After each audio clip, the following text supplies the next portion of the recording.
Assalamualaikum warahmatullahi wabarakatuh. Nama saya Zia Samsunanda, NIM 1707030881 dari Fakultas Sains dan Teknologi UIN Araniri. Saya akan membahas tentang jurnal yang telah saya resum yang berjudul Aktivitas Antibakteri dari Melanin Tinta Sotong dan Cumi-Cumi yang ditulis oleh Yuspi Hana Fitrial dan Iin Husnul Khotimah dari Program Studi Teknologi Hasil Perikanan, Fakultas Perikanan dan Kelautan, Universitas Lambung Mangkurat. Abstrak, kelas Cephalopoda, seperti cumi-cumi dan sotong, memiliki tinta sebagai pertahanan dirinya. Penelitian ini bertujuan untuk membandingkan aktivitas antibakteri melanin dari tinta sotong Sepia sp dengan tinta cumi-cumi Loligo sp terhadap E. coli. Ekstraksi dan pemurnian terhadap tinta sotong dan cumi-cumi dilakukan untuk mendapatkan melanin dengan menggunakan HCl 0,5 m secara mekanik. Melanin yang diperoleh diuji aktivitasnya terhadap E. coli dengan metode kontak langsung antara melanin dan E. coli di dalam nutrien broth. Total mikroba dihitung dengan metode hitungan cawan. Tinta yang berasal dari Sepia sp ataupun Loligo sp juga diuji aktivitasnya. Hasil penelitian menunjukkan bahwa melanin dari tinta sotong dan cumi-cumi memiliki aktivitas penghambatan pada konsentrasi 10 mg per ml dan 20 mg per ml secara berturut-turut mencapai 99,99% terhadap E. coli. Tinta dan kedua jenis Cephalopoda tersebut pada konsentrasi yang sama dengan melanin tidak menunjukkan adanya aktivitas penghambatan terhadap E. coli. Melanin dari Sepia sp memiliki aktivitas antibakteri terhadap E. coli lebih tinggi dibandingkan melanin dari Loligo sp. Pendahuluan, kelas Cephalopoda seperti sotong, Sepia sp dan cumi-cumi Loligo sp merupakan komoditi hasil tangkapan perikanan laut yang pemanfaatannya masih sangat terbatas, sementara untuk sotong hanya dikonsumsi dalam bentuk segar.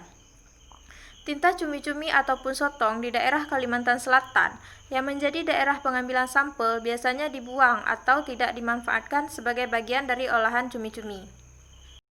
Metode yang digunakan dalam penelitian ini yaitu tahapan penelitian yang dilakukan meliputi isolasi E. coli dari daging ikan busuk, ekstraksi dan purifikasi melanin dari tinta sotong dan cumi-cumi, analisis rendeman dilakukan terhadap ekstrak kasar tinta dan pengujian aktivitas melanin dilakukan terhadap pertumbuhan bakteri uji yaitu E. coli serta uji kebocoran sel bakteri uji.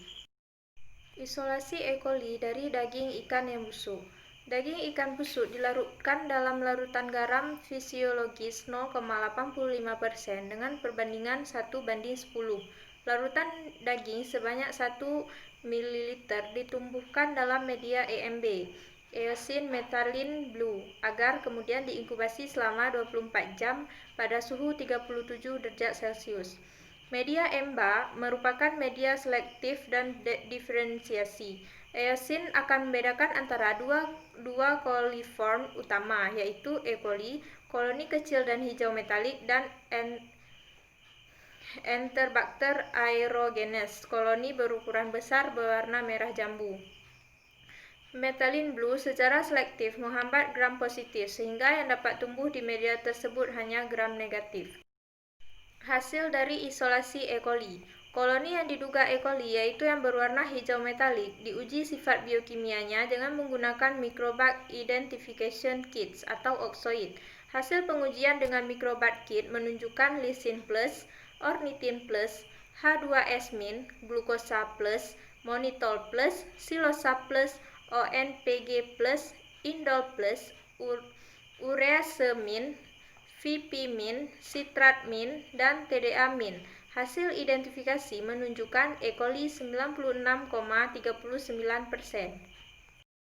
Kesimpulannya yaitu melanin dari tinta sotong, Sepia sp, dan cumi-cumi, Loligo sp, memiliki aktivitas penghambatan terhadap E. coli. Aktivitas penghambat terhadap E. coli dari melanin tinta sotong lebih tinggi dibandingkan melanin dari cumi-cumi.